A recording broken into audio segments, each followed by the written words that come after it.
Kaixo, arratsaldeon. Gaurko jardunaldi honetako deia Euskal Ekonomista Kargoko Euskara Batzordetik egin da, eta batzorde honek Euskara ekonomiaren baitan indartzea du helburutako bat, eta horretarako erabaki dugu solasaldi batzuk montatzea. Ekonomian interesgarrian diren gaiak jendeari euskaraz hurbiltzeko eta euskara normalizatzeko bai giro akademikoan eta bai giro ekonomikoan. Gaurko saioaren ardatza Euskal Autonomia Erkidegoko berrikuntzaren sistemaren erronkak aztertzea izango da. Hontarako Euskal Autonomia Erkidegoko datuak ingo ditugu pixka konparatu Europar Batasuneko, Alemaniako eta Espainiako datuekin. Horrela, azalduko dira indargune batzuk eta ahultasun batzuk ere azalduko dira. Eta gero solasaldi bat ingo dugu, indargune eta ahulezi hauek nora eraman gaitzazken eta zer egin dezakegu, etzeko edo zer lantzeko. Solasaldiaren egitura izango lehenik aurkezpen bat ingo du, Mikel Navarrok ingo du aurkezpena. Mikel Navarro Deustuko Unibertsitateko Ekonomia katedraduna da. Orkestra Lehiakortasunerako Euskal Institutuari loturiko ikertzaile seniorra ere badugu, eta industria lehiakortasunari eta berrikuntza sistemen buruzko gaietan ere espezializatu dago. Behin Mikelek aurkezpena bukatzean, zigorrekin solasaldi bat montatuko dugu, azaltzen diran erronkak, indarguneak eta ahulguneak pixkat bien artean aztertu eta nondik joan gaitezkeen aztertzeko. Zigor, Eusko Jaurlaritzako industria sailburuordetzan proiektu estrategikoen eta industria administrazioaren zuzendaria da, eta Deustuko Unibertsitatean espezializatu zen juridiko-ekonomikoan zuzendaritzan. Eta, besterik gabe, Mikelin mugetitza, saurrera. Eskerrik asko. Zer baino lehen, eskerrak eman nahi dizkiot ekonomistak, Euskal Elkargoari, denboran zehar Euskal Berrikuntzako sistemaz garatutako ikuspegia, zuekin partekatu alizateko, euskaraz gainera. Denboran zehar garatu badet ere, aurten Gipuzkoako Foru Aldundiarentzat egindako proiektu batekin eguneratu dut. Proiektu horretan Eustatek izugarrizko laguntza eman digu, datu mailan, eta hortik ateratako ondorioak orkestrako ikertzaileekin kontrastatu eta findu eta hobetu ahal izan dut. Bi joaz beraz, nire eskerrik beroenak, hauei guztiei, baina noski, nire azalpenean egon daitezken hutsegiteak eta gomendiak eta olakoak neureak dira, eta akatzak neuri bakarrik datozki.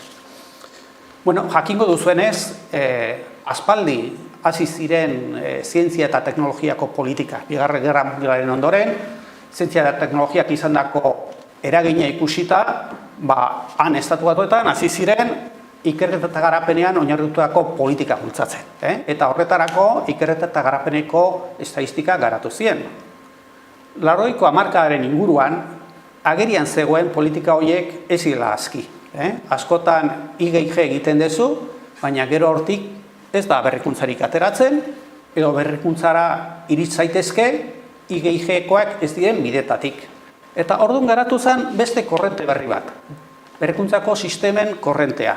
Hor zeuden Freeman, Nelson, Lumbal, oso ekonomilari ospetsuak. Eta berrikuntzako sistemak analizatzeko, berrikuntzako inkestak garatu zituzten. Ni berrikuntzako inkesta hauen emaitzetan oinarrituko naiz. EAko datuak Eustatetik hartu ditut, eta establezimenduei eta 2019 urteari dagozkio. Gainerako herrialdeenak Eurostatetik hartu ditut. Ez dira establezimenduak. Hauek, baizik eta enpresenak, eta azkena dira 2018koak. Eurostatek filtro batzuk jartzen ditu inkesta hori egiterako momentuan. Adibidez, kentzen ditu 10 langile baino gutxiagoko enpresak, eta beraientzat funtsezko ez diren sektore batzuk, bera, kore ez direnak kanpo uzten ditu. Zein uzten ditu kanpo? Pues bereziki sektore publikoarekin lotutako sektoreak edo benetan berrikuntzan oinarritzen ez direnak, pues ez dendariak, ostalaritza eta olakoak. Nik Eurostatek hartutako filtroak berak hartu ditut eta Eustateko datoi aplikatu dizkiet. Konparazioa benetan ondo fundatua egoteko. Eta orduan hemen agertuko ditugun datuak dana dira 10 langile baino gehiagoko enpresentzat eta kore deitzen diren sektore horietarako bakarrik. Bueno, hau esan da, zer egingo dugu hurrengo pausotan? Pues lehendabizi Euskal Autonomia Erkidegoko berrikuntzako sistemaren diagnostikoa egingo dugu, horretarako ikusiko dugu Euskal Produzio Sistemaren ezaugarriak zer nolakoak diran eta nola lotzen diran berrikuntzarekin. Ondoren ikusiko ditugu berrikuntza motak, produktokoak, prozesokoak eta bar. Ondoren berrikuntzako gastua, hau da berrikuntzan zenbat inbertitzen dugu ikusiko dugu. Eta azkenik, ikerketa, garapen eta berrikuntzarako dauden laguntza publikoak, kooperazioa eta oztopoak landuko dugu. Eta diagnostikoa bukatu ondoren, ondoriak eta gomendio batzuk egingo ditugu. Lizentzi batzuk hartuko ditut, ahozko azalpena arinago izan dadin. Eustatek establezimenduekin lan egiten du, Eurostatek enpresekin, ni denoi enpresa dituko diet. Bestela, azalpena korapilatzen da. Beste gauza bat da, zen nolako diferentzia dagoen, jarduera berritzaileak egitearekin eta benetan berrikuntza egitearekin. Zuk egin dezakezu IGIG, orduan jarduera berritzaile bat egiten ari zea, baina igual hortik ez dezu ezer ateratzen, ez dezu berrikuntza bat izaten. Bi kasutan hala ere ni enpresa berritzailei buruz hitz egingo dut, laburtu beharrez. Tauletan, zuek ikusiko duzute jarduera berritzaile egiten dituztenak egin deitzen diela. Eta jarduera berritzaileik ez dauzkatenak ez egin. Bueno, nire ahozko azalpenean enpresa berritzaileak. Datuak daude Euskal Autonomia Erkidegokoak, Espainia, Alemania eta Europako Batasuna. Bueno, Espainiarekin ez gara konparatuko. Datuak hor daude, gehienetan gaizkiago doaz, eta orduan ez dugu denborai galduko. Konparatuko gara Europako Batasunarekin eta Alemaniarekin. Eta azkeni, Euskal Autonomia Erkidegoa Euskal Autonomia Erkidego bat da, baina Euskal zabalagoa da. Hala ere, laburtu beharrez, hemen Euskal Autonomia Erkidegoaz bakarrik arituko naizenez, Euskal berrikuntza sistema, esango dut, danok ulertzen dugula Euskal Autonomia Erkidegoko sistemaz ari naizela. Bueno, zer gaitezen bestirikan gabe, aitzin solazau pasata, analiziarekin. Analizia, lehen da bizi, esan duan bezala, produzio sistemarena. Izan ere, berrikuntza asko aldatzen da sektore batetik bestera. Eta asko aldatzen da enpresa tamainen arabera. Orduan, ikusi behar dugu, zein dan, gure ekonomian, sektore bakoitza daukan pisua, enpresa tamaina bakoitza daukan pisua, eta horietan zenbat enpresa berritzaile dagoen edo ez dagoen. Hor ikus dezakezuena ez, enpresa berritzaileen ehunekoa asko handiago da enpresa handietan txikietan baino. Era berean, enpresa berritzaileen ehunekoa asko handiago da IGIG zerbitzuak ematen duen sektorean eta industrian, gainerako zerbitzutan baino. Beraz, importante da jakitea, gure ekonomian zein dira pisu gehien daukaten sektoreak eta pisu gehien daukaten enpresa tamainak. Hori goiko partean ikusten dugu. Europako Batasunarekin eta Alemaniarekin konparatuta, hemen espezializatuta gaude IGIG egiten duten, prestatzen duten zerbitzutan eta industrian. Aldiz, makalago gabiltza, zerbitzutan. Baina tamainaren aldetik, hemen enpresa txiki eta hartainak ugariagoak dira, baina enpresa handiak txikiagoak. Hau ikusita, zer ondori ateratzen dugu? bueno, produzio egitura egokia daukagu sektoren aldetik, gero enpresa berritzaileak izateko, ez daukagu hain egokia enpresen tamainen aldetik, enpresa handi gutxi degulako. Bueno, beraz, sektorea eta tamaina lotuta daude berrikuntzarekin. Baina badaude enpresen beste ezaugarri batzuk ere lotuta daudenak berrikuntzarekin. Zein dira horiek? Ni 3 nabarmendu ditut. Esportazioak, kooperazioa eta personalaren kualifikazioa. Eta hauek ere, era berean asko aldatzen dira sektore batetik bestera eta tamainen arabera. Adibidez, esportatzen, askoz gehiago esportatzen duten enpresa industrialak bestea baino, edo askoz gehiago esportatzen dute enpresa handiak txikia baino. Era berean, kooperazio aldetik, gehiago kooperatzen dute enpresa industrialak eta gehiago kooperatzen dute enpresa handiak. Naiz eta, igual, premia handiena enpresa txikiak izan, baina datuak esaten digute kooperazioen aldetik enpresa handien artean ehunekoa kooperatzen duna altuago dela txikitan baino. Aldiz, personalaren kualifikazioari begiratzen baldin badiogu, ara, kualifikatuena ez dago industrian, zerbitzutan dago. Eta kualifikatuena ez dago enpresa handitan. Industriaren kasuan zer gertatzen da? Industriaren kasuan gertatzen da, Europan batez ere, lanbide heziketako profilak, horiek ez dira universitarioak, horiek ez dira 3. mailako heziketa dutenak, eta horiek izaten dira askotan nagusi. Horrek esplikatzen du personalaren kualifikatuaren aldetik, lotura hori ez egotea tamaina edo sektore eta zenbat jende daukazun 3. mailako heziketa dauketenak.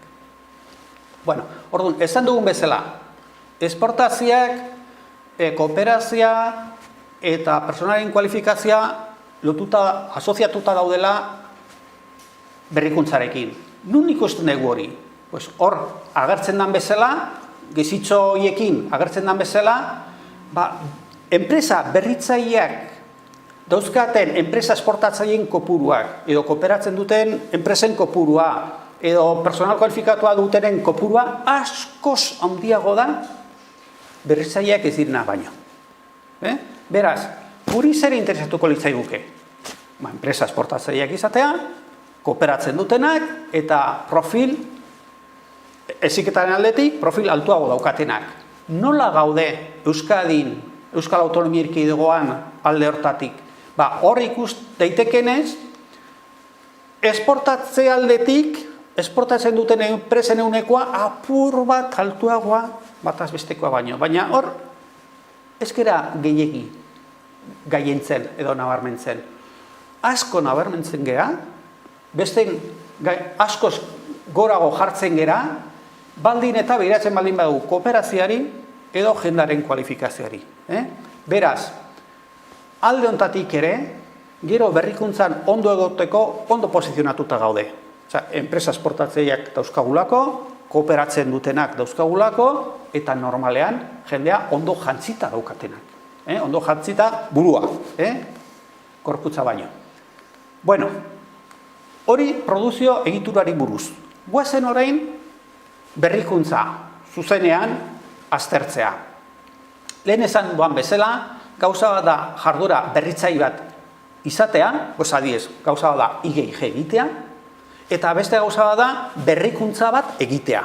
Hau da, merkatuan produktu berri edo hobetu bat sartzea. Kontzeptualki gauza diferentea dira, baina hor ikus dezakezuenez, gero ehunekotan diferentzia ez da hain handia. Ni hala ere sartuko naiz berrikuntza egiazki egiten dituztenen alorrean. Hor, Eurostatek eta OCDEk ataratako Osloko eskuliburuaren azken edizioan, berrikuntza analizatzeakoan 2 talde nagusi ikusten dute, 2 berrikuntza mota. Produktokoak eta prozesokoak. Produktoko berrikuntzetan, normalean, esan izan da Euskadi ez ala inona. askotan haitu izan dugu, hemengo enpresa txikiak egiten badakite, prozeso badute, baina produkto propio falta zaie. Hau da, produkto berrikuntzan, berez, orain arteko estudioetan ateratzen zen, atzeratuta geundela, Europako Batasunaren aldean edo Alemaniaren aldean. Azken datuen arabera, hor ikus dezakezunez, ia Europako Batasunaren parean gaude, oraindik ere Alemaniaren azpiti, baina asko igogera. Igoera hau eman da bereziki 2018-2019 artean, bitarte hortan. Hobetze galanta egon da produkto berrikuntzan. Hor, antzera bagaude ere, pixka sakontzen baldin badegu eta enpresen tamainari behiratzen baldin badegu, ikusten dugu enpresa ertain, euskal enpresa ertain eta handiak produkto berrikuntzan hobeto daudela Europakoa baino, eta enpresa txikitan gaude atzeratuago. Hau da, enpresa txikiak eramaten gaituzte atzera. Eta problema enpresa txikitan dagola. Prozesu berrikuntza. Bueno, lehen OCDEek eta Osloko manualak ezun bi kategoria bakarrik berizten, 4 kategoria berizten zuen. Produkto berrikuntza, prozeso berrikuntza, antolamendu berrikuntza eta marketingeko berrikuntza. Azken revisioan, azken 3 batean sartu dituzte. Eta esaten dute prozesuko berrikuntza. Bueno, prozesuko berrikuntza orain arte ondo geunden hortan, orain berriz ikusten baldin baduzue 8 puntu Europako Batasunaren azpitik gaude. Zergatik, lehen 3 ziren aparte zeuden 3 horiek batera jarri direlako. Sakonduko dugu, gero puntu hori. Lehen bezala, naiz eta prozesuan gaizki egon, enpresa ertain eta handiei bideratzen baldin badiegu, besten parean gaude. Ez gaude gaizkiago. Berriro ere, ahultasuna enpresa txikietan daukago. Goazen sakontzera produktuko berrikuntzan eta prozesuko berrikuntzan. Produktuko berrikuntzaren inpaktua ikusteko modua da begiratu, enpresa saltzen dituzten dirutzatik, salmentetatik, zenbat dagokien produktu berriei. Eta ikusiko dugu, normalean produktu berriei industriako enpresei tarte handiago dagokiela, hau da, produktua gehiago berritzen dela industrian, eta enpresa handitu ala ere, gehiago berritzen ditula bere produktuak. Estatistikek pentsat ala esaten digute. Eta behiratzen baldin badiegu herrialde guztiei ikusiko dugu, ala ere, ia enpresa gehienetan, 80% gora produktu zarrena izaten dela. Hau da, haiek eskuratzen dituzten salmentak, gehienak, lehenagotikan egiten zituzten produktuetatik datozkiela. Euskal Autonomia Erkidegoan ere hala da, baina neurri txikiago batean. Euskal Autonomia Erkidegoan, hor ikus dezakezuenez, ia 19 punto produktu berriei dagokie. Europako Batasunean eta Alemanian gutxiago. Alde hortatik, produktu berrikuntzan, inpaktu aldetik, Euskal Autonomia Erkidegoa ez dagoen gaizki. Baina gure buruari galdetu ezaiokegu. Aizu, eta produktu berri hauek, zer dira? Berriak, hau da, zer dira? Berriak enpresarentzat bakarrik, o berriak merkatuarentzat. Hau da, izan daiteke, merkatuan egiten ari izan produktu bat, enpresa bat egiten hasten dela. Hori berarentzat berrikuntza da. Hori enpresarentzat berria da. Baina ez da berria merkatuarentzat. Egiazko berrikuntza dira, merkatuarentzat berria direnak. Schumpeterrek esango zuen, azken hauek berrikuntza diela, bestea diela edapena edo difusioa. Behiratzen baldin badegu, 18 puntu horiek nola banatzen diran, ikusiko dugu merkatuarentzat berria direnak, 6 puntu dira, baina proporzionalki beste herrialdeen aldean, merkatuarentzat berria diren atala handiago dela Euskal Autonomia Erkidegoan. Beraz, orain arte produktu berrikuntzari buruz oso imagen kaskarra baldin bagendun Euskal Autonomia Erkidegoan, azken datuen arabera, gauzak hobetzen hasi dira. Prozesu berrikuntza. Esan dugun bezala, lehen aparte neurtzen ziren gauzak, orain danak prozesu berrikuntzaren barruan sartu dira, guardasol horren azpian sartu dira. Baina bereiztu behar dira egoera. Eta komeni da ikustea, lehen beti esaten zen, prozesotan onak gera, baina organizazioan, antolamenduan eta marketingian ez. Euskadi ona da berrikuntza teknologikoa, produktukoa edo prozesokoa, baina ez da ona ez teknologikoan, antolaketan eta marketingean. Bueno, hori egiaztatzeko asmoz, prozesu berrikuntza hortan Eustatek 7 kategoria ematen ditu, bereizten du, gu agrupatuz lotu dugu lehen zeuden kategoriaekin. Eta zer ateratzen zaigu? Pues lehen aipatutakoa, prozesoan apur bat gaizkiago gaudela, baina esain gaizki, marketingan gaizkiago gaude, baina ez hain gaizki, gaizkien antolamendu berrikuntzan. Antolamendu berrikuntza horren barruan, halaber 3 gauza daude. Eta okerrena zein da? Okerrena da giza baliabideen eta lanpostuen antolaketan edo kudeaketan. Hau, behin eta berriro ateratzen zaigu. Oso jende ona kualifikatua daukagu, eta gero ez dakigu hori ondo kudeatzen. Ez dauzkagu bere potentzialitate guztiak, bere sormen guztiak ateratzen. Hori hemen ateratzen da, aterazitzaigun 2019ko lehiakortasun txostenean, behin eta berriro ateratzen da, enpresek erronka handia daukatela, haien eskutan daukaten lanesku edo giza baliabide horiei, behar diren kualifikazio lanpostuak edo okupazioak ematen. Bueno, goazen orain, ez berrikuntza egin dan ala ez, baizik eta zenbat baliabide sartu dugun hortan. Berrikuntzako gastura. IGIG normalean harremanetan jartzen da barne produktu gordinarekin, eta esaten da, Euskadiko IGIG barne produktu gordinaren aldean 1,8, 1,9 ingurukoa. Berrikuntzako gastua ez da harremanetan jartzen barne produktu gordinarekin, baizik eta enpresen salmentekin. Eta ematen da enpresen salmenten egunekotan. Guk horri deitzen diogu berrikuntzako gastuaren intensitatea. Behiratzen baldin badegu berrikuntzako gastuaren intensitateari ikusten dugu Euskadikoa ez dela Alemaniakoa bezain handia, baina Europako Batasunaren gainetik dagoela. Segitzen baldin badegu sakontzen, sektoreka normalean literatura beti esan izan du berrikuntzako gastua industrian handiago izaten dela zerbitzutan baino. Eta Alemanian eta Europako Batasunean alase gertatzen da.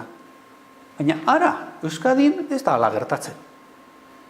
Euskadin, kore zerbitzutan egiten dan berrikuntzako gastua edo gastu intensitate hori 2 alakoa da.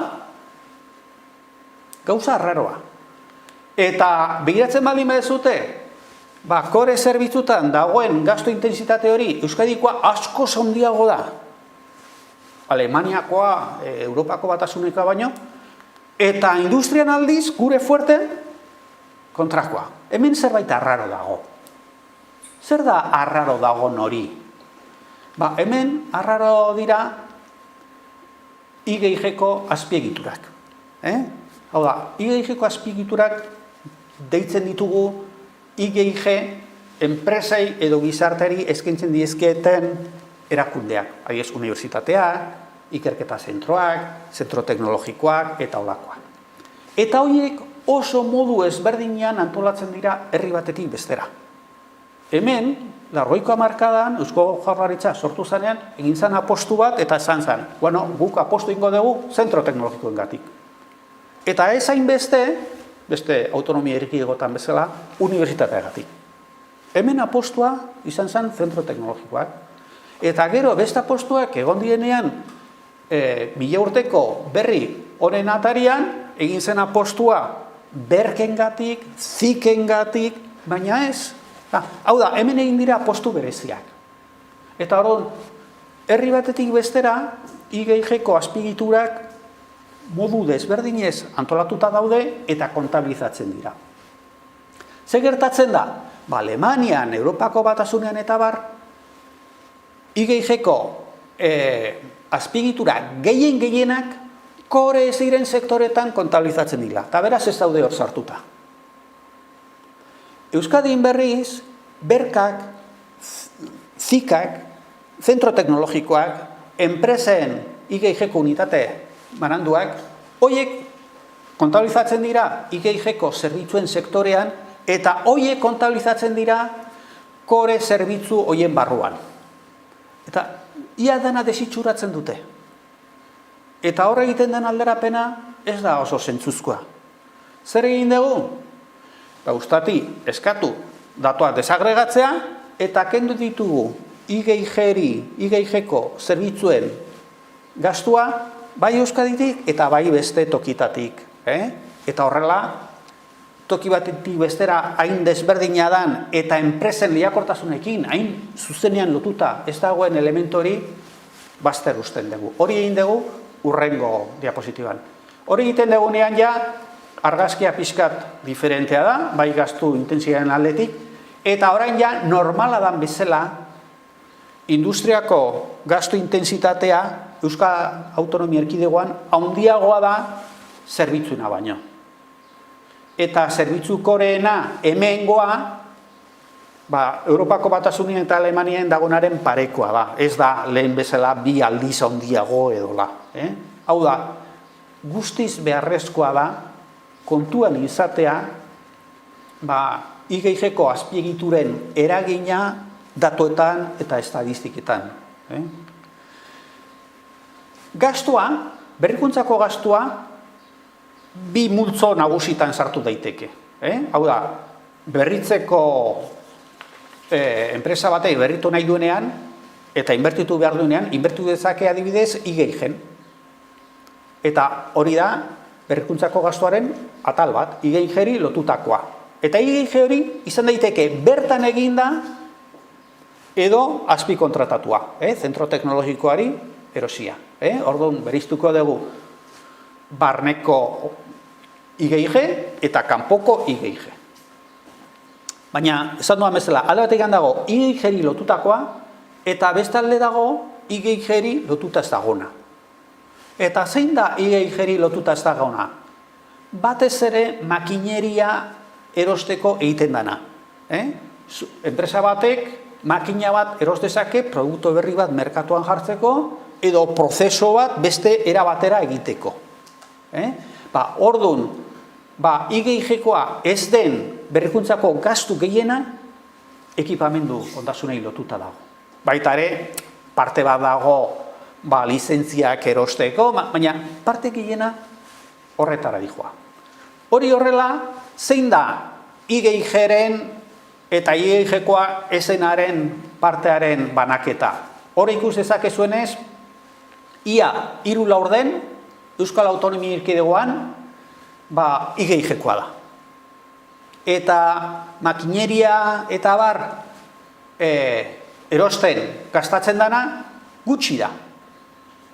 Laurden bat, baina apur bat gehiago. Aldiz, beste herrialdetan ez da horrela gertatzen. Beste herrialdetan IGIG-koak pisu gutxiago du eta makineria eta bar erosteko pisu handiagoa. Euskadin, ikusten dugu zerbitzuek industria baino IGIG-en gehiago gastatzen dula, pixkat, gure irudipenaren kontrakoa, eta Europan berriz ikusten dugu, Europan eta Alemanian justu kontrakoa. Industria IGIG-en gehiago gastatzen du, besteak baino. Berriro ere, lehen aipatutako efektu daukagu. kore zerbitzoietan sartuta dauzkagu neurri handi batean IGIG-ko azpiegiturak. Hor sartuta dauzkagu zikak, berkak eta bar. Hori zuzentzen baldin badegu, ia pisuak hurbiltzen hasten dira,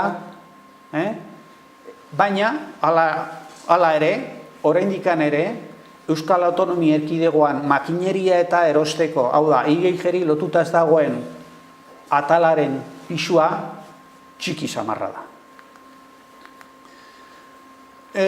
Oso interesantea da ikustea zein da barneko eta kanpoko IG-ren arteko bereizketa. Gaur egun ekonomia esaten du Open Innovationeko ereduekin funtzionatu behar dugu. Jakintza guztia ezin enpresaren barruan egon eta asko emankorragoa dela kanpotik edaten jakitea. Orduan, biratu dezakegu, kanpo IGIG horrek ze suposatzen du IGIG guztiaren aldean. Eta ikusten dugu Euskadin, ia eren batera, 130 iristen da, beste tokietan gutxiago iristen da. Hori, nire ustez, positiboki baloratu behar da. Hau da, Euskadi lerrotuago dagoelako Open Innovationeko mentalidadeekin. Horren atzean ere bi faktore daude.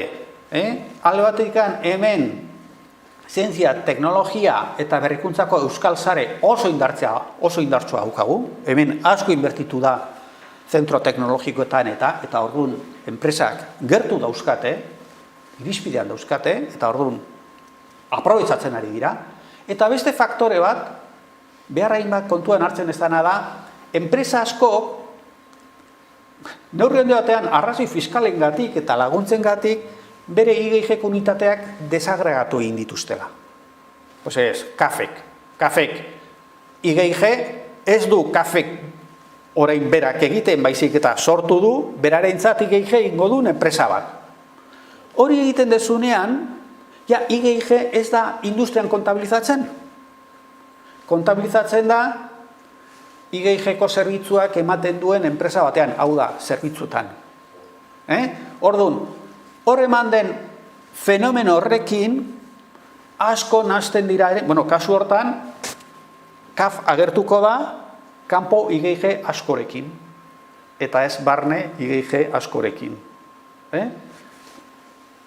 Partez, desagregazio horiek partez posibilitatu dute IGIG-aren kudeaketa hobea, partez izan da ere, hortarako laguntzak eta, sarean hobeto sartzeko.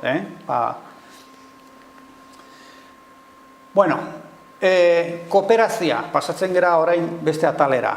Lehen esan duen bezala, kooperazia oso lotuta dago berrikuntzarekin. Open Innovation bi modutara eman daiteke. Open Innovation eman daiteke kanpoan erosten dezulako, denbora luzez eslogan bat zegoen berrikuntzako literaturan. Make edo buy. Edo zu IGIG egiten dezu, edo erosten dezu kanpoan. 80ko hamarkadetik aurrera 3. bat egin zen. Ez make, ez buy, ez kooperatu. Hau da, teknologia gero eta konplexuagoa da, gero eta azkarrako aldatzen da, ziurtasunezak gero eta handiagoa dira, eta hori dela eta arriskoa konpartitzen baldin badira eta denon jakituria edo biltzen baldin bada kooperazioaren bitartez denen mesederako izango da. Orduan, gero eta garrantzitsuagoa da IGIG eta IGIG-B da ikerketa, garapena eta berrikuntzan kooperazioa. Hor ikus ezakezuenez, enpresak zenbat eta handiago izan, orduan eta altuago da, hortan kooperatzen duten enpresen ehunekoa. Hori horrela izan da, eta Euskadin hainbeste enpresa txiki egon da, guztiz txapela kentzeko modukoa da, edo txalogarria, Euskal enpresetan IGIG-ben alorrean dagoen kooperazio maila. Bi alako, Europakoa edo Alemaniakoa. Hala ere nire susmoa ditute. Hau da, ez dakit enpresek ondo ulertzen duten zer den kooperazia eta zer den subkontratazia. Sakontzen dezunean, estatistikak ere ematen digute norekin kooperatzen dezu eta kooperatzen dezu hori nun dagoen. Eta Euskadiko enpresak ikusten da kooperatzen dutela gehien bat konsultoreekin eta laborategi komerzialeekin. Ni egia zen, konsultore batekin kooperatu, subkontratatu egiten diozu zerbait. Eta zentro teknologikoekin programaren bat baldin badute ere, gehienetan da subkontratazia. Orduan, susmoa daukat, hemen inkesta erantzuten dutenak, ez ote duten ondo ulertzen. Dena den, garbi agertzen da, agente horiei behiratuta, gehiago kooperatzen degula konsultore eta laborategi komerzialekin, eta gutxiago kooperatzen degula, eta oso importantea da, balio katean dagoen agentekin. Hau da, hornitzaileekin, bezeroekin, edo unibertsitatearekin. IGIG gehiberako laguntza publikoak. Bueno, ekonomilariok aspalditik esan zuten, merkatuak utzi egiten zula IGIG, eta beste horren beste esan dezakegu berrikuntzan. Eta orduan, merkatuak egiten ez duna, estatuak lagundu behar dula. Bueno, horre ikus dezakegu, IGIG gehiberako laguntza jasotzen duten enpresak ugariagoak dira industrian zerbitzutan baino, eta zenbat handiago izan, askoz gaiago dira laguntza jasotzeko. Igual laguntza gehien behar dutena txikia dira, baina besteok programak izautzen dituzte, askoz gehiago jasotzen dute. Euskadin, ikiratzen baldin ez dute, laguntza publikoa jasotzen dituzten enpresen ehunekoa, Alemaniakoa 2 alakoa da, eta Europako batasunekoa 3 alakoa. Hau da, hemen laguntza publikoa jasotzen dituzten enpresak asko dira.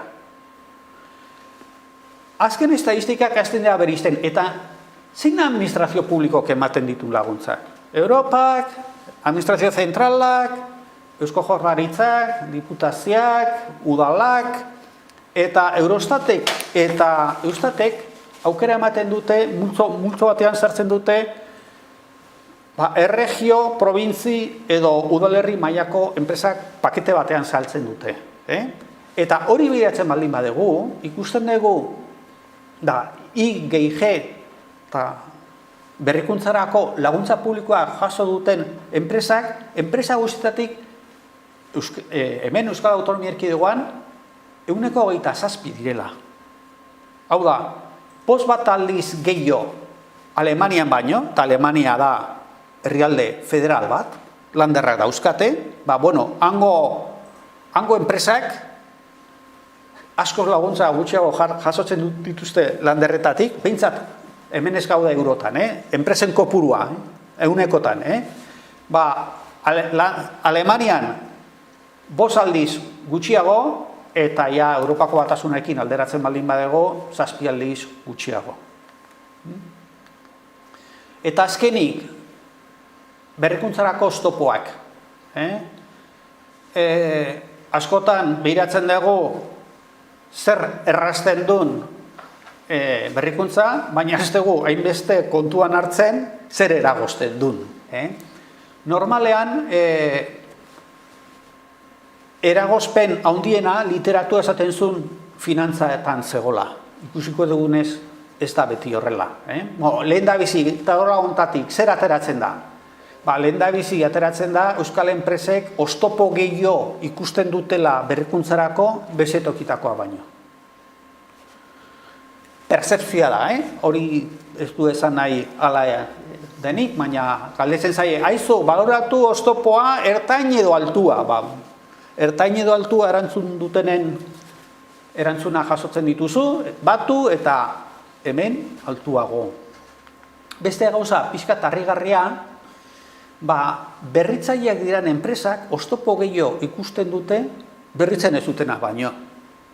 Eta zu zen, nola oztopo gehiago eta gero berritzen dute? Adituek bi esplikazio ematen dute. Bata, berritzen hasten zeanean, orduan ikusten dezu oztopoa. Ordurako askotan idearik ez. Eta orduan, egiteakoan ohartzen zera, zen olako zailtasuna dauden. Eta bigarrena izaten da ere, berritzen ez dutenen artean, askotan gertatzen da aurreko urtean egin dutela berrikuntza. Analisi batzuk hori kendu dute, filtratu dute ondo, eta orduan ez da espero zan paradigmara bueltatzen zera. Dena den hemen asimarratu nahi nuen beste puntua. Finantza oztopoa bezain importantea dira merkatuarekin lotuta dauden oztopoak. Eskariari buruzko ziurtasun ezak, lehiaketa giroa, eta bar. Ez dira aldiz hain importantea jakintzarekin lotutakoak. Hau da, badago hortarako personal kualifikatua, badago norengana jo, badago zen... Hoiek, ia toki guztietan ez dute problemarik ematen. Laburpen eta ondorioak. Bueno, EAko enpresen eta ezaugarri positiboak ditu, industrian espezializatuta, IGIG-ko zerbitzutan, esportatzaileak, kooperazioa, jende formatua, tamainan izan ezik. Euskal enpresen tamaina arazo bat dute, eta horren tamaino arazo horri heldu behar diete politikak. Nola? Bueno, pues enpresa txiki baldin bazera, txikitasun hori konpentsatuko duen kooperazio formula bultzatzen, eta hori, nire ustez, nahiko ondo eginda behitzak. Hor daude klasterrak, hor daude agentziak, hor elementu asko sartu dira hori bultzatzeko. Beste politika batzuk jun beharko lukete enpresen tamaina handitzera. Nire ustez hortan ez gara hain arrakastatsu izan. Ni behintzat esperoko nuke gobernuaren beligerantzia gehiago. Zenbait kasotan nire ustez tamaina arazoa dago. Elektronika potentzia, hainbat alorretan. Eta hor, beti izan da, enpresak autonomoa dira, baina laguntza publikoa jasotzen ari dira ere bai. Bueno, hor dago punto bat. Bigarren laburpen edo ondorioa, enpresa berritzaileen ehunekoa txikiagoa da EAen. Bai, baina txikiago da enpresa txikitan. Enpresa ertain eta handietan ez dago arazorik. Beraz, berrikuntzako politiken fokoa edo atentzio gehiena enpresa txikietan, txikita tamaina txikiagotan jarri beharko litzake. Produktu berrikuntzan, hor aurrea pauso handia eman dugu azken urtetan, eta hortik segitzea gomendatuko genuke. Prozesu berrikuntzan berriz, atzeratuta samar gabiltza, horrek berriro ere bialtzen gaitu berrikuntza ez teknologikora, antolamendura, giza baliabideen kudeaketara, eta hor daukagu desafio bat. Ze normalean, hemen baliabidea jundira IGIG gauza etara. Horiek dira soft, kultura hori ez daukagu eta kultura hori garatu behar dugu. Lehen aipatutako, hemen gure enpresa da, enpresa txikietan daukagu problema, enpresa ez teknologikotan daukagu problema. Horrek igual birplanteatu behar digu, gure IGIG-ko edo jakintzazko azpiegiturak. Gure zientzia, teknologia eta berrikuntzako euskal sarea ez ditu adibidez zentro IGIG egiten dituzten konsultoriak, ingenieritzak, zerbitzu informatikoak, horiek ez dituz kontuan hartzen. Zentro teknologikoak iritsi dienean, eta hasi dienean, zentro teknologiko batzuk konturatu dira, haiek proposatzen ari ziren teknologia aplikatzeko berrikuntza organizatiboa behar zen. Ez, gobernuak esan ziren, ez hortan kompetentzia egiten dezute, ezin zaitezkete sartu berrikuntza ez teknologikoan. Zu kontrolatu behar dezu, finantzazio kruzatua egon ez dadin, baina berrikuntza teknologikoa, berrikuntza ez teknologikoren besotik jun behar du. Hor, hainbat agente, Lanbide Heziketako zentroak adibidez, kanpoan egon dira orain dela gutxi arte, programetatik eta horiek izaten dira enpresa txikitatik gertu daudenak. Eta askotan linea bat hobetzen efizientzia energetika agente berriei kantxa eman behar zaie. IGIG-koa ez den berrikuntzako gastuan ere gehiago egin behar dugu. Ez betiko makina erosteko, hori ez da berrikuntza, baina bai produktu berriak edo prozeso berriak martxan jartzeko. Eta hori batez ere enpresa txikiek egiten die mesede. Enpresa txikientzako berrikuntzak egiteko molde hori hurbilago egiten zaie. Enpresen kanpoko IGIG indartsua da, eta hor, ono segitu behar dugu, indartsua mantentzen. IGIG-ko kooperazioan, IGIG-GIB-ko kooperazioan, hor esan dugun bezala, ondo gaude, baina baliokateko agentekin gehiago kooperatu behar dugu. Hau da, lortu behar dugu gure enpresa traktoreak benetan enpresa txikietatik tiratzea, eta haiekin kooperazio proiektuak izatea. Bezeroari aitu behar diogu, eta unibertsitatearekin ere, beste herrialdeen aldean, gutxi kooperatzen dugu. IGIG-erako laguntza publikoak. Beitu, hemen laguntza asko ematen da. Ni goratzen naiz 2011an OCDE etorri zan, eta ikusi dituenen datoak begia txibita bezala jarri zitzaizkion. Eta orduan esan zuen, bueno, prinsipioz ez nago kontra, baina frogatu behar diazue, efekto daukatela. Hau da, laguntza publikoak benetan adizionalitate bat sortzen zutela. Eta hor sartzen gera ebaluazioaren munduan. Eta ebaluazioa tamalez ez da behar hainbat garatu gure herrian. Erakunde batzuk, Espri adibidez, askoz pauso aurratuagoak eman ditu beste batzuk baino, baina ebaluazioa izan behar du policy mixarena, ez programa batena, ez erakunde batena, edo. Ebaluazioa eta monitorizazioa gauza diferentea dira.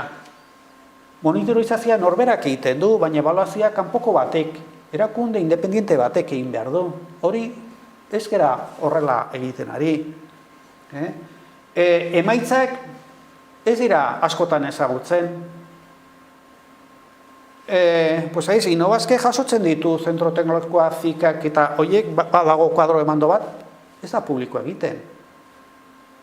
Nola baloratu ezakegu analistek sistema horrek funtzionatzen duen ala ez duen funtzionatzen?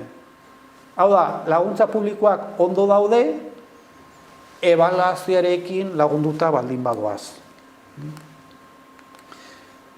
Urrengoa, oztopoa, ikusi dugu finantzakoak bezain importantea diela merkatukoak. Horren zer eskatzen du? Politika publikoetan tresna berriak.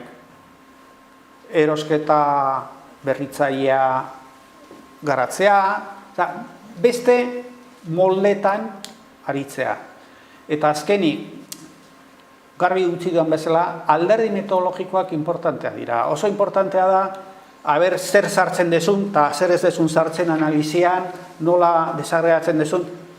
Adibide bat, duela aste bete, atera zan komunikabida batean Gipuzkoan, Gipuzkoako gastu intensitatea Alemaniakoaren gainetik zegola.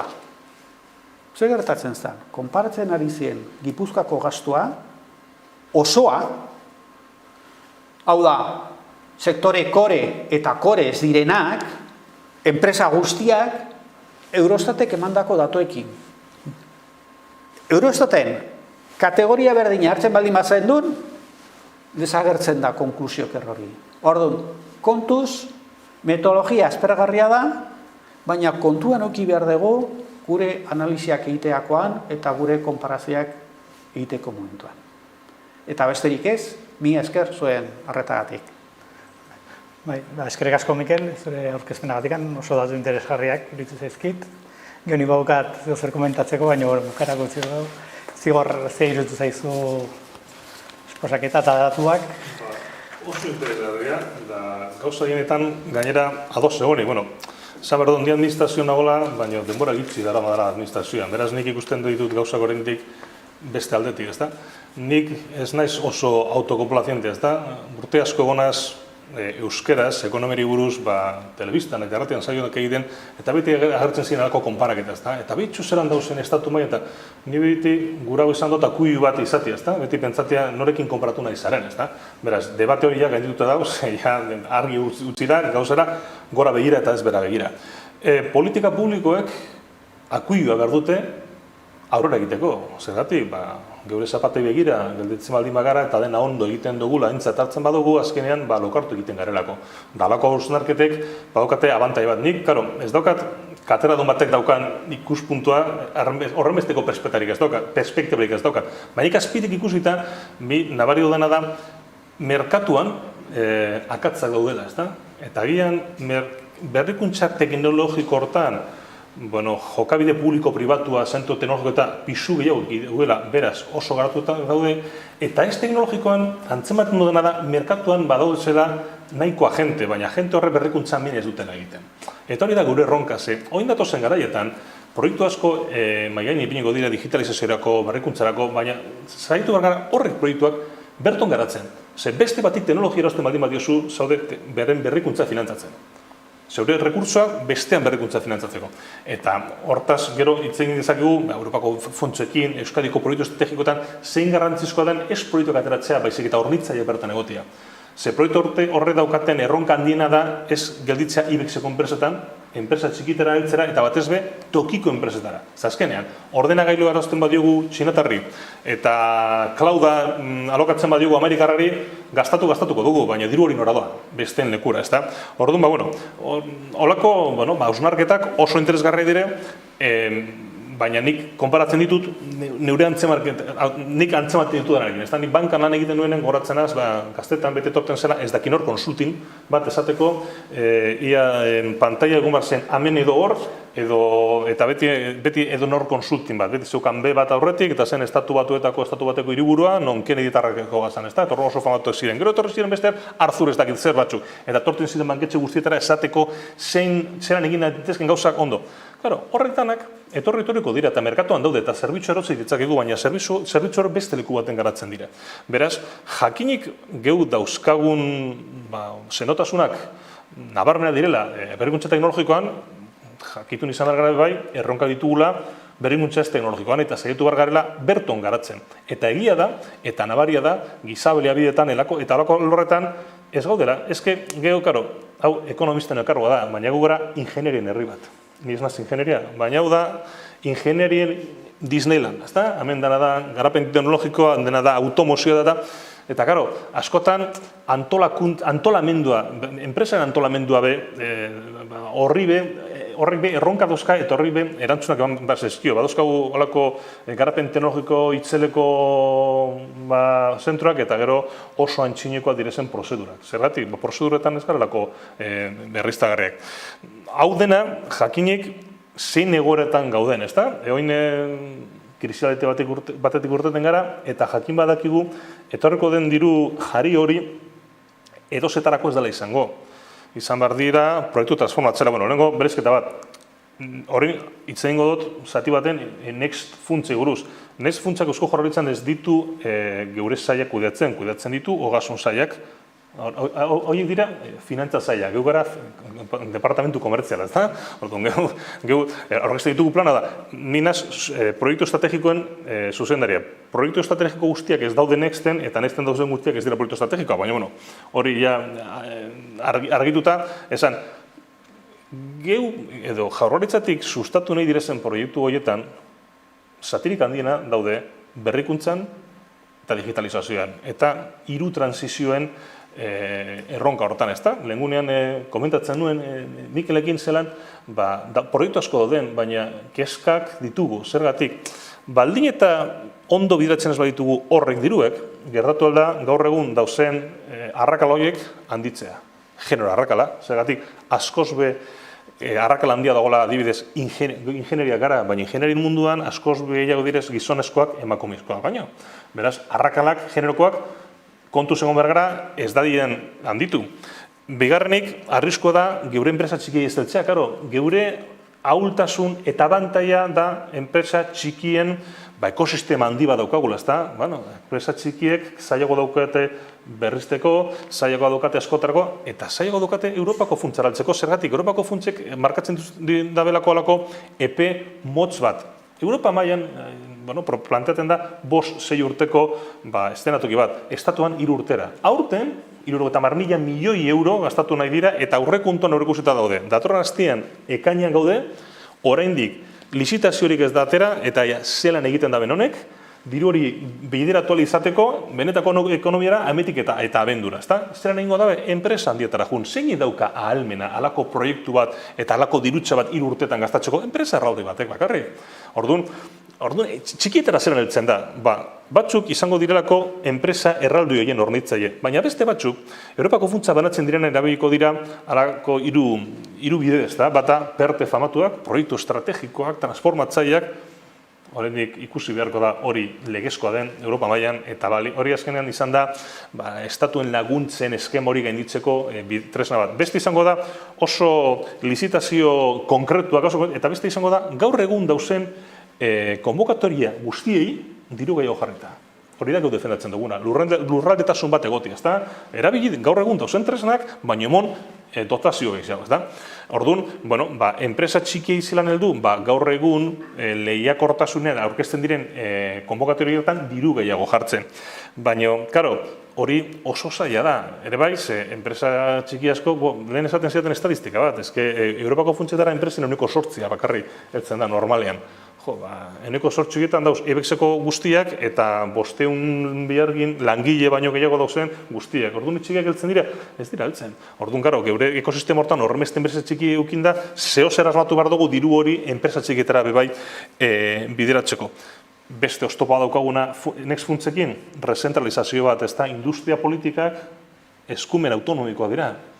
Baina next funtzen bidez, industria ministeritzak planteatzen dauen zenatoki da, nik identifikatzen ditut perteak, nik banaten dut dirua, nik esaten dut nori, noiz, gero euskagu automoziarako ez dakizema proiektu, bateriak, behikula autonomoa, proiektu asko, zeinetan, zuk banandu dirua, erkide autonomen artean, eta gu jakingo dugu zein iberatu, azte mazara, zu banatzen honi eta honi, agian galtzen gara, ze hor, erabaki bat hartu behar da. Europako funtsak, Next Generation funtsak dira transformatzaileak. Ekonomia transformatzeko. Ez dira kohesio fondoak. PRTR Espainiaren plana, Bruselan aurkeztu dagoen plana, hainbat eta hainbat bider azpimarratzen dugu kohesiorako beharra. Honek ez dira kohesio funtsak. Ze kohesio funtsak baldin badira, gehu bagara industria munduan askoz begaratu dauen herrialde bat. Orduan, zelan egingo da bataz bestekoa? Gizu, ezta? Gehizien dekonari gitzi hau emonda, eta gitzien dekonari gehiago emonda. Iberlaizer, adibidez. Halako arriskoa badauzkagu zeinetan, proiektu batzuk lokalizatuko dira oso garapen industrial txikia daukaten herrietan, hola kohesio bat bilatu nahi da, belako ez? Europako funtsen helburua ez da kohesioa da bilatzea, Europako funtsen helburua da ekonomia transformatzea, eta ekonomia transformatzeko gaitasuna denek ez daukate. Eta orduan, horbe adi egon behar gara. Eta geu daukagun erronka eta oia erronka demografiko bat, ez da, zemat gara, non bizi garen, zelango, gizartea eraiki dugun, hau mantendu behar da. Geu bizi gara, baina atzetik etorriko dira beste batzuk. Etortzen diren horrek aukerak izan behar dituzte. Gitxiago izango dira eta demora gehiago gara jubilauta. Hau da, balio erantzia handia izan behar da ametik aurrera goruko espenetan. Geu ezin gara lehiakor izan, bakarrik lan kostuetan. Izan behar gara lehiakor beste gauza batzuetan. Balio erantzi handia daukaten gauzetan. Eta hortan oso funtsezkoa da berrikuntzarena. Nik, hore handia da solasaldi honetan egotea, baina Mikelek aurkeztu dituen guzti horrek aintzat hartzen ditut politika publikoek bultzadori behar dutelako. Azkenean denak hain posi baldin bagaude eta ze ondo egiten ditugun gauzetan, lo gelditzen gara eta beste bat etorriko da eta kenduko dizkugu aukera danak. Beraz, hemen badaude esparru asko, ezta? Eta, nego duzue, ni buruzko debatetxo bat egin dezake. Nik gauza komentatu ikusiete, kooperazio falta, enpresa txikiak, soluzio bat izan lehike enpresa txikiak batzea eta enpresa handi bat zehatzea. Ez luke sortuko merkatua desajustatzea, ze enpresa handiei interesatzen zaie enpresa txiki asko edukitzea, aukera gehiago dauzkate. Zuk kohesionatzen dituzu, kooperatzen dute enpresa txikiek, zure mailan jartzen dira, eta negoziazio aukera gehiago daukate. Ez dakit hor berrikuntza potentziatuko zen enpresa txikitan, zago zen handigoa, baino gure merkatuai enpresa handi horiekin interesatzen zaio, igual hortik egon daitezke oztopoak hori lortzeko. Bueno, gauza bat da ikuspuntu komertziala. Ikuspuntu komertzialan dudarik ez, zenbat eta indar gehiago, aukera gehiago. Baina, gehu daukagun beste ezaugarri bada, enpresa txiki asko dauzkagu, baina enpresa edo espezializazio gune asko dauzkagula. Europako funtzen planteamendu egin zenean, badiruti, nahi zituztela identifikatu enpresa jakina. Eta horrein joera da espezializazio guneak. Eta batez be, elkarrekin koordinatu aldiren espezializazio guneak. Nile gune nintzen, gallegoekin hitz egiten. Claro, zer daukago aukera gizo, aterateko proiektu bat, enpresa batentzako geurian, edo adibidez, eure jatzen zuten adibide bat Goierri Baleien, ez da? Espezializazio gune bat, demagun ditzen diogula automozioaren arana, eta azten da zorrotzan eta bukatzen da itziarren. Bueno, beste aran bat, egon alda Katalunian da, espezializazio gune horren diota Europako dirua jasotzeko. Baina, hemen, koska handiena da, Europako diru hori jaso bai, baina zertarako, neure barrikuntza finantzatzeko, edo beste bati bere barrikuntza finantzatzeko. Pasan astean etorri zen Europako Komisioko lehendakari ordea, eta esaten zigun baterien asuntan. Gaur egun, merkatu guztia txinatarra dugate. Nahi duguna da, bertoko teknologia garatu. Badibidez, Gipuzkoan badago oso proiektu interesgarri bat, mugien da, hidrogenozko pila da, gero Jaurlaritzan basketbol bultzaten dugu araban, badauz ekimen asko, ezta? Esatea, dirua jaso bai, baino bertoko ekosistema finantzatzeko. Ez bestei berrikuntza horrek finantzatzeko. Azkenean, karo, demagun badau proiektu bat, ezta? Digitalizazioa, dena digitalizatu nahi da. Gaza, ura, elektrizitatea, dirutza bada. Nork egiten ditu horre kontadoreak? Kontadoreak egiten baditugu, ederto, ze proiektu honen 160 da kontadoreak erosi. Zeinek egingo ditu kontadoreak? Bertoko enpresa batek, zeinek egin behar du garapen teknologiko bat, edo erosiko dugu merkatuan lehiakortasun osoagaz eta garatasun eta erosiko diogu Alemaniako bati. Kasu horretan, barriro gauz Alemaniako hori beren berrikuntza finantzatzen. Hau da, dirua jaso bai, baina berton, gelditzak, hori ezin dozu esan, administrazio publiko batek, ezin dago esan, ni lehenetziko ditut amengokoak, baina zaitu gara, berton erantzunak emoten. Hau da, digitalizazio mugituko den dirutza guzti hori, bertoko aktoreak egiten duten lana laguntzeko izan gara. Azken finean, ekipoak erotzen badizkegu aziarriri, iklauda, alokatzen badigo Amerikarrari, gaztau bai, baina geure zeiten dabe. Geuk badauzkagu hemen enpresasko hortan esperientzen dedokatena, ezta? Eta gauza da, begira, Euskadin ez irakurtzen badauzu dena digitalizatzen da, ezta? Kultura, liburutegia, hezkuntza, osakidetzea, dena digitalizatzen. Goazen, ditxienez, gauza kriterio abon komun batekin digitalizatzera, ezta? Antxineko beta eta VHS, batak egiten badau modu betena eta gero batak beste ezen dut, adibidez, kotxe autonomen asunta, oso ondo, goazen asortzia sensorika jartzen, asortzia norarte. Ermur arte, asortzia muskizer arte, edo asortzia gero ja jarraitu eta la Koruñan arte. Ez da, jongo, 1 kilometro eskubarik, eta gero volante hartu barriro. Honek gauza koordinatu behar dira, digitalizazioak, baina alba da, ekimen guzti hori bertoko agentetan oinarrituta eta barrikuntza horrek sustatuz. Europako funtsak ez diz edozetarako. Diz, proiektu transformatzaientzako. Eta guretza, eta argazki argi dekogu, proiektu bai zenbakietan, proiektutan baita diru mailan da digitalizazioa eta berrikuntza. nabarmen gainera, badauz proiektu industriala, baina batez ere dira horrek, egia da, danak digitalizazioa horretan sartzen dena da, hau da, udal liburutegi baten digitalizazioa sartzen da horretan, bueno, interesgarria baldin eta lan hori bertoka jende batek egiten baldin badu. Nik antzemat notena da, badauzela, hau Europako funtsak izan alda konsultoren kriston txoia, karo, konsultorak hemen egon badaude, baina eurek saltzen diguten produktua hemen garatua ez da. Beste nun baitetik ekarri dute. Horregatik nik nabartzen hori alde handia ez da, berrikuntza teknologikoa eta ez teknologikoa. Teknologikoa bertokoa da, bai, baina kolaborazio publiko-pribatu handi bat egon dalako. Berez merkatuak agian 80ko hamarkada horretan ez zuelako sortzen. Eta bestean, aldiz, merkatuan badago produktu hori, baina jabetu behar gara, gauza ez da merkatuan produktu egotea bizik eta produktu hori berton garatzea. Bueno, zaiatuko nahiz pixkat, beti katedradun nahi dagokien moduan, gauza kontestualizatzen. Lehen planteatu ditut bi etapa. Zientzia eta teknologiako politika sortzen den garaian, IGIgen oinarritutakoa, eta gero bigarren etapa bat hasten da 80ko hamarkadan berrikuntzako sistemaekin. Eta berrikuntzako sistemak informatu dituzte orain arte OCDE-tik eta bultzatu diren politika guztiak. Orain, nire ustez, 3. etapa batean sartzen ari gara. Eta hori da, mission oriented eta transformazioko politiketan. Berrikuntzako sistemak, azkenean, bilatzen dutena da, sistema ondo funtzionatzea. Mejora incremental, nola baita esateko. Eta bere lehentasun guztia ekonomikoa zan gehien bat. Orain berriz dauzkagun transizio edo ronkak asko sozial aldatikan ekonomikoak daude, baina klimatikoak dira, demografikoak dira, zabalagoak dira, eta aldaketa radikalak ekartzen dituzte. Garai batean, arrazoi politikoengatik sortu ziren mission oriented policies. Hau da, estatu batuek, borrokatu behar zuten Rusiekin, espazioko gerla eta bar, eta politikak antolatu ziren ez merkatuak utzi egiten zulako. Eta misio bati erantzun behar zitzaiolako.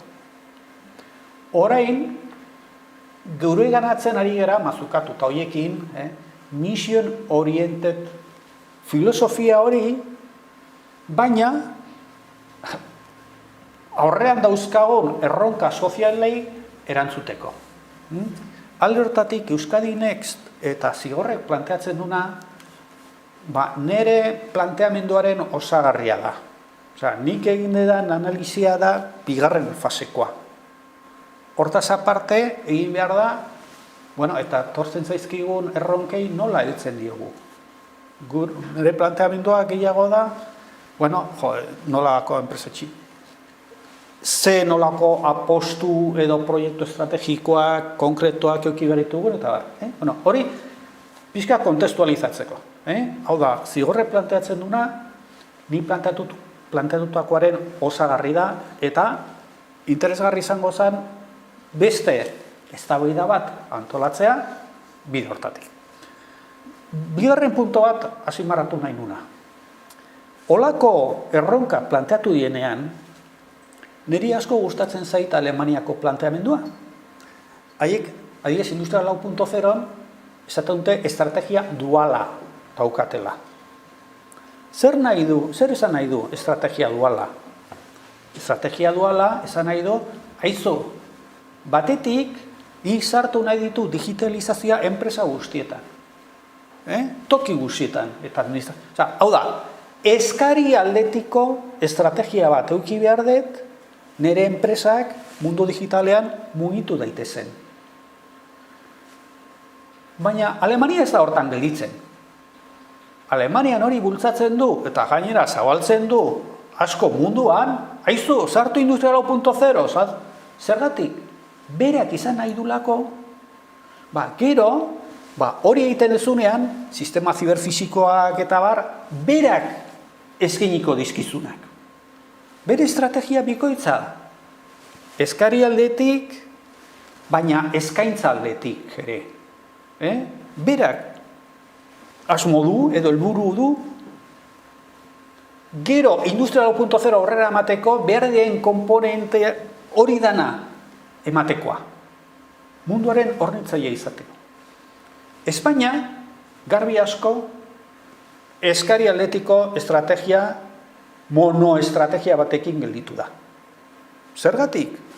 Besteak beste, makina herramientarik eta halako sistemarik egiteko zaukalako, eta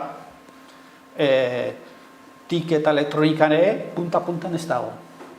Ni beti nire buruari galdetu diot, eta zergatik Euskadi ez du apostu garbiago egin bere estrategia digital duala izateko. Ze, irakurtzen duzunean plana, ia dana da, sartu behar dugu digitalizazioa munduan, sortu behar ditugu kompetentziak, bai, baina, eta gure sektorea hori egiteko, ze gure sektorea oso aula da. Zu behiratzen baldin baduzu estadistikak, oso ondo gaude dezin, baina gero, behiratzen baldin badituzu, zenbat enplegu daukagun telekomunikazio eta informatikan eta gutxi. Eta ere gutxiago produzitzen duen sektoretan.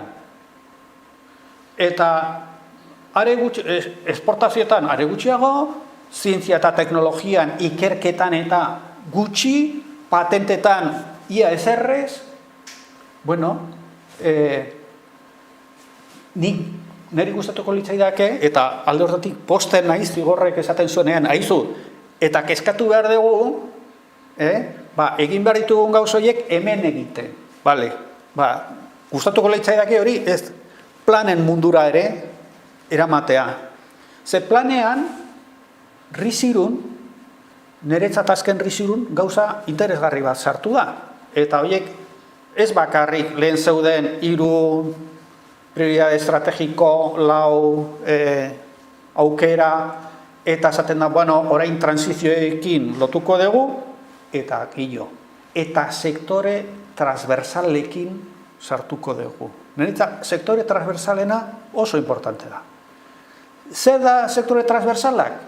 Gu normalean KIPS deitu ditugunak, Knowledge Intensive Business Services. Servicios, enpresentzako, jakintzan intensiboak diren enpresentzako zerbitzuak. Horiek dira, lehen, esaten ari nintzana, jakintzako azpiegituretan gure oraingo planteamenduan kontemplatuta ez daudenak. Horiek ez daude zientzia, teknologia, berrikuntzako euskal sarean sartuta. Ulertzen dut, sare hori antolatu da IGIG-erako. Eta IGIG-en laguntzak eman izateko, eta muga daudelako, eta bale. Baina ez deitu orduan zientzia, teknologia eta berrikuntza. Berrikuntza, sartzen baldin baduzu, zabaltzen ari zera planoa. Eta alor horietan, merkatuak ere huts egiten du beste modu batean. Ez du huts egiten IGIG huts egiten duen moduan. IGIG-ren huts egiteko modua, hain agerikoa da, ze tresnak ere, subentziak eta oso begibistakoa da. Beste mundu hori, dauzkan merkatu huts egiteak diferentea dira. Askotan dira antolatzekoak, askotan dira zertifikatzekoak,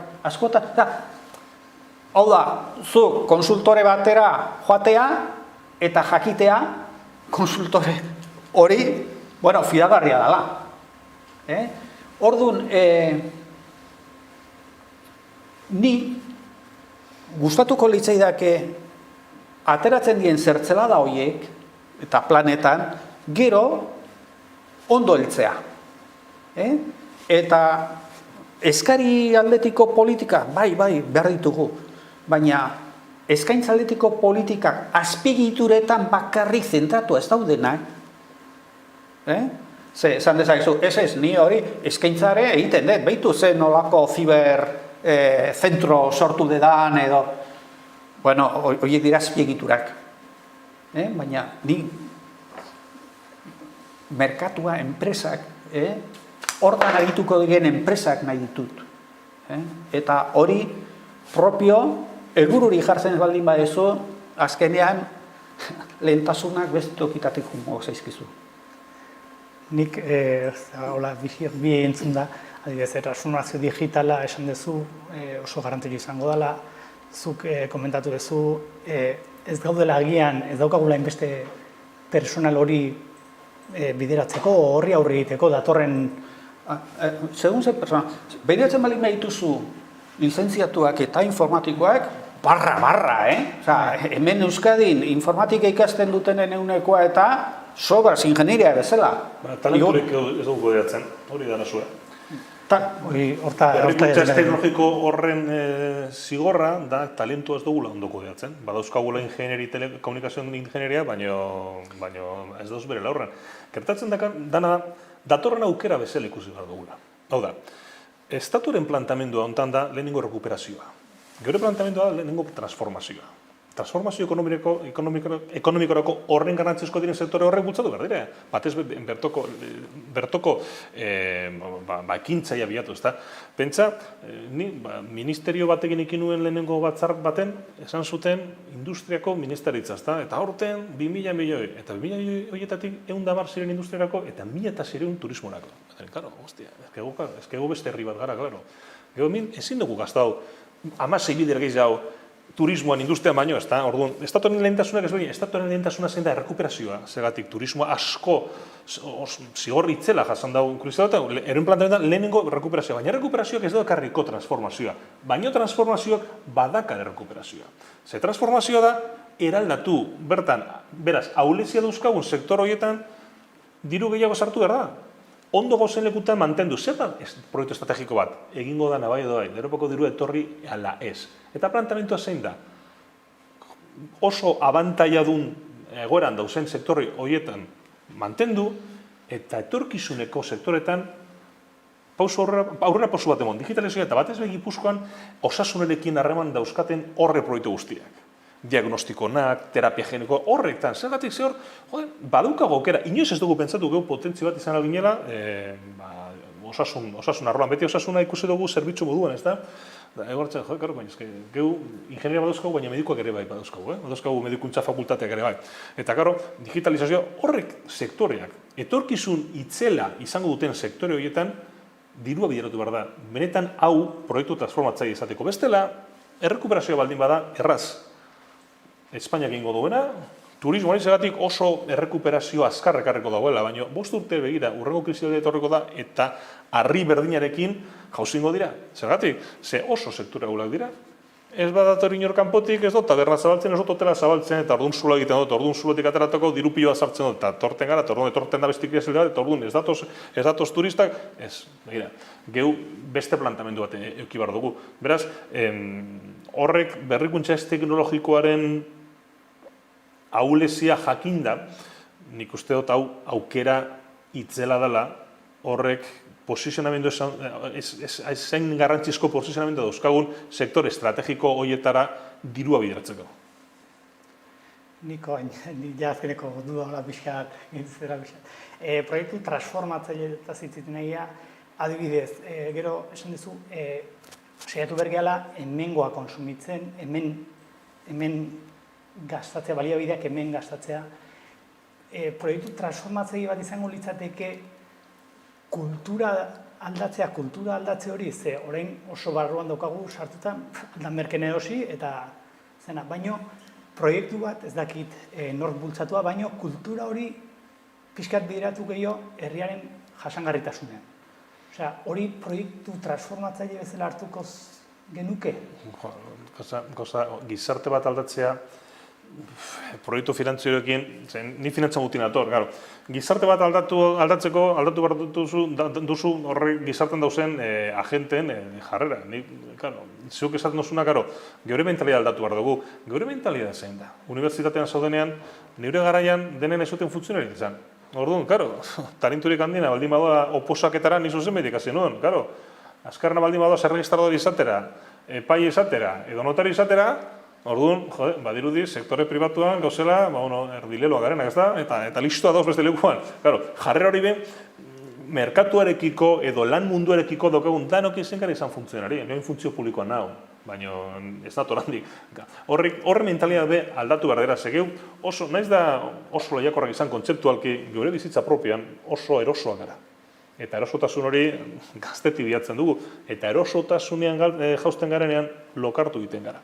Eta gehu ez daukagu lokartzeko aukerarik, zergatik arazo demografiko bat daukagulako, atzetik datozenak aukerak izan behar dituzte geure ongizatea mantentzeko gehu jubilatzen garela, zen urte asko bizi izango gara, eta gainera beharko ditugu hazkunde ekonomikoak, geure bizitzo, geure ongizate hori finantzateko, geure bai badala behar bat. Orduan, kultura aldatze hori badator gai, gazteriak, enpresa munduari dokon ikuspuntua aldatzeko, ekonomiri mundua, burtze buruz azten nintzenen berbetan, burtza ez da bakarrik Wall Streeten egiten dena, Merkatu finantzioak ez dira bakarrik Lehman Brothers eta horrek, egiten un lan bankoan, Donostiko askatasun hiribidean, esan New Yorkeko bankuetxe bat, horrein bankari buruz daukan ikuspuntua da, geurean ordaindu ditugu besteen kalteak, geure merkatuan aztekere gehien dira, bai, beste tamaina askoz begitxeago, baina, karo,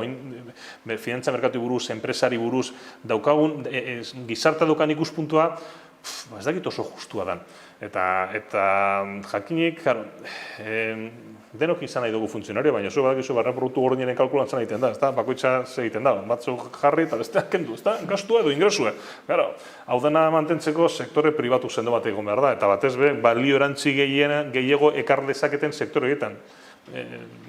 Kateradunak aipatu ditun guzti horietan, batik bat. Hor dago asunto bat, halako fase berri ontarako, gobernantza asuntoa klabea da. Beste gobernantza bat behar dute politika hauek. Eta tamalez, gure sistema zurrunduz da. Besteak beste, Espainian egondak ustelkeriagatik eta bar, adibidez, orain zerbait modu azkar eta ateratzeko ezinezkoa da. Sortu diren mesfidantzak eta frogatu beharrak eta bar, gaur egun Guggenheim bezalako apostu bat ezinezkoa da. A ber, entrepreneurial estate bat behar dugu, eta ez dugu onartzen gure gobernariak konfunditzea. Inundikan ere, ni goratzen naiz, behin Eusko Jaurlaritzarekin plantatu genduen RIS ireki bat, eta lehenengo asuntoa da, oposizioa nahizula plana, zenbaki bat, nahizu, ziurtasun eza baldin badago, jokatu behar dezu, liderazgoz, partizipatiboz, bestera batera jokatu behar dezu. Eta kultura hori, arriskoa hartzearena, konpartitzearena, hau ez da nire departamentua, baizik, eta hau, funtzio, beste gobernantza mota bat behar dugu, batez ere apostu radikalak egin behar diren fase honetan, eta ez da bat ere samurra. Ez da bat ere samurra, gero sortu dugun kulturagatik, ematen du, politiko izatea, korrupto izatea da, politikoai ezaie ordaindu behar, orduan ze tipo najungo da politikara. Sortu dugun sistema bat, dauzkagun gizarte erronkarekin inkompatible dana, neurrende batean. Eta hor bai daukagu, ez da teknologikoa, baina berrikuntza instituzional bat egiteko premia ezin handiagoa. Daukagun arazo handi bat, hor da, ez daukagula herri itun bat jakiteko nora joan behar garen. Hau da, politika industrialekin gertatzen dena da, ondo egiten baduzu, izan da, iruzurra egin duzulako. Eta txartu egiten baduzu, ezin zara erratu, azkeneko asteetan ikusu zelako debate maila dauen proiektu jakin batzuen inguruan. Dana daukaten, ikezen kezure ikuspunta, baina begira debatean ondauen, ez da? Zeran gauzatu dugun, zertaz ari gara? Herri honen etorkizunari buruz edo hurrengo hauteskundei buruz. Jardun behar gara, herri honen etorkizunari buruz. Ez hurrengo udal, foru edo autonomikoi buruz. Bestela, ez gara urtengo. Ze nork egingo dau apostu bat. Ni pasan azten jo nintzen Madridera, baskebolta orkesten, 800 milioi euro dira. Urteten bada, eta ez bada urteten, ez gara saiatu beharala. Saiatu behar gara lortzen, ez da? Da teknologi konkretu bat, urten alda, da laugarren generazioko teknologia bat. Arreskatu behar gara. Beldurra zein da, eta ez bada lortzen pertea identifikatzen dauelako Valentziako faktoria bat egiteko, orduan zer da, kriston porrota, orduan ez dugu aurkezten. Jakinik zeharrezkoa ez dugu, gauza hauei buruz ez dugu serio berbaiten, politika ekonomikoa eta politika guztiela beste politika guztiak bezala tratatzen ditugulako. Hau da, karregin bokoka, ez da? Hemen gauzak konpentsatu behar dira, ez da? Erratu algara edo zein gara erratu, baina agian kontsentsu batzuk oso mesede garri izango dira, jakiteko ametik etorkizunera gauza zelan izango diren, ze herri honek behar dauena da iparrorratza